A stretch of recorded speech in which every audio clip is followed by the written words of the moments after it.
Change ஆகணும் change ஆகணும்னு சொல்லுவாங்கல்ல. புள்ளையா பெத்து தர போற அப்படின்னு சொல்லிட்டு பேசிருக்கேன். நீங்க என்ன சீரியஸா தான் நானே இது லிப்ஸ்டிக் போட்டுக்கிற, கண்மை போட்டுக்கிற, நீ நம்மள பின்னாடி பேசிட்டு சிரிக்க மாட்டாங்க, பின்னாடி பார்த்து சிரிக்க மாட்டாங்க. போனவரு அதுக்கப்புறம் வரவே இல்லையா? வரவே இல்ல. அதுல இருந்து எங்க அம்மா சிங்கிள் மதர், ஒரே ஆளா தனியா இங்க இருந்து சென்னை போயிட்டு அவங்க ஒரு ஹவுஸ்ல வேலை செஞ்சு அப்புறமா இருந்துதான் எங்களை எல்லாருமே படிக்க வச்சு ரொம்ப கஷ்டம். இப்ப நாங்க நல்ல நிலைமையில இருக்கோம். எப்படி நல்ல நிலைமைக்கு வந்தீங்க? எங்க அம்மா கஷ்டப்படுறதுனாலதான். எங்க அம்மா எல்லாரையும் சிங்கிள் மதரா இருந்து பாத்துருக்காங்க. இந்த காலத்துல யாரு சிங்கிள் மதர் 5 பேரை அவங்க தாட் நினைச்சிருக்கலாம்ல. அவர் இல்லைன்னா நம்மளுக்கு வேற யாராவது நம்ம சந்தோஷத்துக்கு தேடி போயிருந்திருக்கலாம். ஆனா அவங்க தேடவே இல்லை, எங்களுக்காக இருந்துட்டு இருந்தாங்க. உண்மையிலே நல்ல தாய்ங்க. அவங்க பேர் என்னங்க? அவங்க பேரு வந்து மேரி. மேரி தாய் வந்து ரொம்ப நல்லவங்க. அவங்க மனசுக்கு வந்து அவங்க கடைசி வரைக்கும் நல்ல சந்தோஷமா வாழணும். ரொம்ப கிரேட் எங்க அம்மா. மாறிட்டு வந்ததுக்கு அப்புறம் உங்க லவர் என்ன சொன்னாரு? மாறிட்டு வந்து இல்ல, நான் மாறுறதுக்குள்ளாரே அதுலயே இன்னும் நிறைய ஸ்ட்ரகிள்ஸ் இருக்கு. நீங்க அதை கேட்காம நீங்க மாறி போறீங்க. அதுக்கப்புறமா இது என்னன்னு நான் வீட்டுக்கு வந்து எங்க அண்ணனுக்கு கால் பண்ணாங்க. கால் பண்ணி எங்க அண்ணன் வந்து எங்க ரிலேஷன் மாறிட்டாங்கன்னு சொன்னல, அவங்களுக்கு கால் பண்ணாங்க. இதை போல வந்து தம்பி இதை போல சேஞ்ச் ஆயிட்டானாமே அப்படின்னா, ஆமாப்பா அப்படின்னு அவங்களும் சொல்லிட்டாங்க. அதுக்கப்புறமா என்னை இங்க இருந்து வந்து என்ன ஊருக்கு அனுப்பிச்சு விடுங்கன்னா, இவங்க என்ன பண்ணிட்டாங்க, என்ன ஊருக்கு அனுப்பிச்சு விட்டாங்க.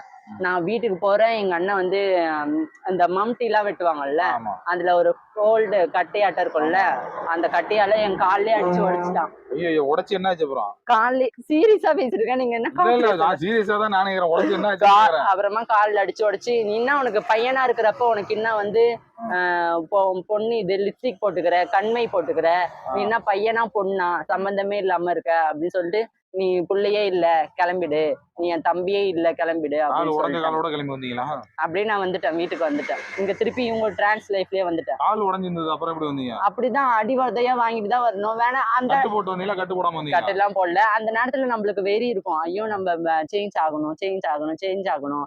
ஏன்னா நம்மளுக்குள்ளாரே ஒரு பையன் சொல்லியிருப்பாங்கல்ல, சேஞ்ச் ஆகணும் சேஞ்ச் ஆகணும் சொல்லுங்க. நல்லா இருங்க, சொல்லுங்க. நம்ம சேஞ்ச் ஆகணும் சேஞ்ச் ஆகணும்னு சொல்லுவாங்கல்ல, சேஞ்ச் ஆகணும் சேஞ்ச் ஆகணும் சேஞ்ச் ஆகணும் அவருக்கும்ல சேஞ்ச் ஆகணும். ஏன் நான் அப்படி சேஞ்ச் ஆகணும்னா, அந்த பையன் சொன்னான்ல ஒரு வார்த்தை, உங்களுக்கு ஞாபகம் இருக்கா? சொன்ன கொடுப்பாருங்க, அவனை நான் மேரேஜ் பண்ணிக்கிறேன்னு ஒரு வார்த்தை சொன்னேன். சரி நம்ம மேரேஜ் பண்ணிப்பான் அப்படின்ட்டு நான் என்ன பண்ணிட்டேன், சேஞ்ச் ஆகிட்டு வந்துட்டேன்.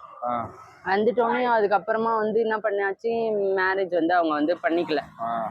அவங்களுக்கு வேற கமிட்டட் மேரேஜ் பண்ணிக்கணும்னு சொன்னாங்கல்ல. அதனால வந்துட்டு நான் சேஞ்ச் ஆயிட்டு நான் கால் பண்றேன். நான் நீ சொன்னல போய் சேஞ்ச் ஆயிட்டு வா, நான் அவனை மேரேஜ் பண்ணிக்கிறேன்னு சொன்னல, அதனால நான் சேஞ்ச் ஆயிட்டேன், கல்யாணம் பண்ணிக்கணும், நீனா எனக்கு என்ன பிள்ளையா பெத்து தர போற அப்படின்னு சொல்லிட்டான்.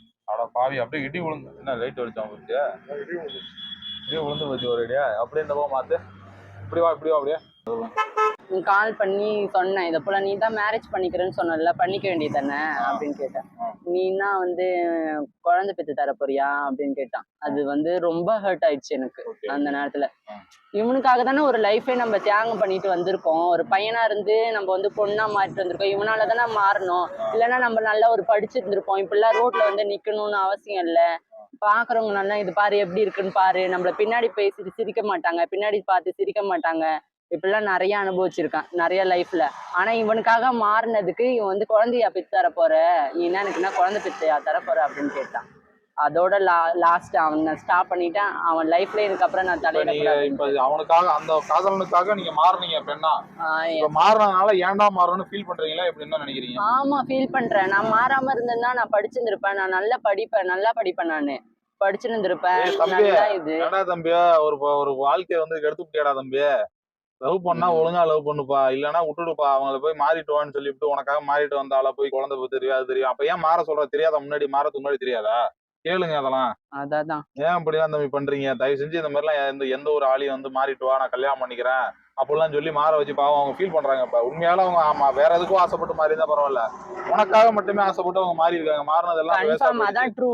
நான் என்னோட மைண்ட் செட்ல மாறணும்னு எண்ணமே இல்லை. நல்லா நம்ம படிச்சுட்டு ஒரு நல்ல செட்டில் ஆயிட்டு கூட போயிட்டு சேஞ்ச் ஆயிட்டு வந்து கூட நம்ம திருப்பி படிக்கலாம், அப்படிதான் ஒரு எய்மு. படிக்கவே விடல, கிளம்புன்னு சொல்லிட்டு சேஞ்ச் ஆயிட்டு வந்துட்டு பேபியை தருவியா எனக்கு அப்படின்னு கேட்டானே அது ரொம்ப hurt செருப்ப ஆயிடுச்சு. கழட்டி 4 அறை விட்டு வந்துருக்கலாம் நீங்க. தப்பு நான் பண்ணிட்டீங்க. இப்பயும் நான் போவேன். ஆனா எங்க பாட்டி ஊர் தான் அவங்க. நான் ஆ. இப்பயும் போவேன். ஆ. ஆனா போறப்ப நான் பாப்பேன். ஆ. என்ன பார்த்தா கூட இப்ப என்கிட்ட பேசணும்னு ஓடிடுறாங்க. ஆ. நான் அவங்கள செட்டப்பே பண்றது இல்ல. அன்னைக்கு என்ன வேணாம்னு சொல்லிட்டு போனா நான் எவ்வளவு கெஞ்சிருப்பேன். ஆ. என்னோட லைஃபே உனக்காக தியாகம் பண்ணிட்டு வந்தேன். ஆ. இப்ப நீ வந்து என்கிட்ட கெஞ்சுற, நீலாம் எனக்கு ஒரு ஆளே இல்ல கிளம்புடான்னு சொல்லிட்டு நான் மட்டும் சீனா போவேன், சீனா வருவேன். நல்ல ஓகே. ட்ரெஸ் அந்த எல்லாம் செம்ம தைரியத்தோட சூப்பரா கடைசி இருக்கும். வரைக்கும் இருங்க நீங்க. அப்படிதான் இருக்கிறேன். அப்படிதான் மேனேஜ் பண்றேன். ஃபேமிலி பாக்குறேன். நான் ரொம்ப நல்லா அந்த ஒரு லைஃப் விட்டதுனாலதான் இப்ப எனக்கு இன்னொரு லைஃப் பெட்டரான லைஃப் கிடைச்சிருக்கு. நல்ல ஒரு ஒரு பையன் 6 வந்திருக்காப்ல. 6 இயர்ஸா லவ் பண்றேன். இந்த பக்கத்துலதான் அவங்க அந்த பையனோட ஊரு. சரி, சரி. நல்ல சூப்பர் பையன். நல்லா கேர் பண்ணி பாத்துப்பாங்க. என்ன பாத்துக்கிறாங்களோ இல்லையோ எங்க ஃபேமிலியும் சரி. இப்ப எங்க வீட்ல எங்க அண்ணனோட குழந்தைக்கு காது குத்தி வச்சிருந்தாங்க. ம். அப்ப மொட்டை அடிக்கிறதுக்கு கூட எங்க அக்காவோட ஹஸ்பண்ட் அவங்களாம் தான் தாய் மாமன். ம். அவங்களாம் யாருமே கூப்பிடல எங்க அம்மா. என்னோட ஹஸ்பண்ட் நான் லவ் பண்றேன் அந்த பையனை. நான் இன்னும் மேரேஜ் கூட பண்ணிக்கல. அந்த பையன் கூட வச்சு மடியில உட்கார வச்சு காது குத்துனாங்க. எவ்வளவு ரொம்ப கிரேட் எங்க மம்மி. ஆமா. உண்மையிலே சூப்பரான எங்க அக்காவோட ஹஸ்பண்ட கூட வந்து வச்சு இது தாய் மாமனா வச்சு காது குத்துல மடியில உட்கார வச்சு ம். நான் லவ் பண்ற பையனை வச்சு குத்துனாங்க. அதனால என்ன ரொம்ப நல்லா பாத்துக்கிறாங்க. ரொம்ப கேரிங்கா பாத்துக்கிறாங்க. என்ன பாத்துக்கிறாங்களோ இல்லையோ எங்க வீட்டு ஃபேமிலியை ரொம்ப பெட்டரா பாத்துக்கிறாங்க. பரவாயில்ல. இந்த மாதிரியும் ஒரு நல்ல பசங்களா அவங்க இருக்கிறாங்க. பேரு சஞ்சய். சஞ்சய் பையன் நல்லா இரு பையா. சரி, ஓகே. ஓகே. ஓகே. அப்புறம் சரி, ஓகே. இவ்வளவு நேரம் உங்களுடைய சோக கதைகளை வந்து எங்கள்கிட்ட பகிர்ந்ததுக்கு ரொம்ப நன்றி. ரொம்ப தேங்க்ஸ். ஓகே. பாய். பாய். அப்படி கிஸ் பண்ணுங்க மாமா மக்களுக்கு. புடிச்சீங்க எல்லாரும் புடிச்சீங்க. ஓகே, பாய். பாய்.